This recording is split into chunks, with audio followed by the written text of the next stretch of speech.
The following program is rated G. It is suitable for all audiences. Hey viewers! Shaira Diaz here, ang inyong intern on duty dito sa MTRCB.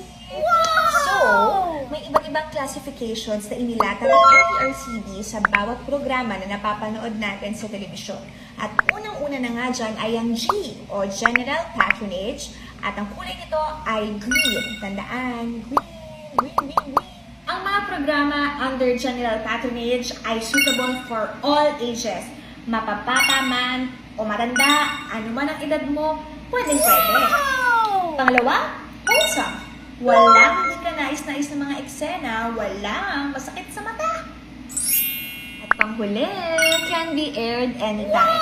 Pwede mo palabas kahit anong oras at kahit saan. Ano? G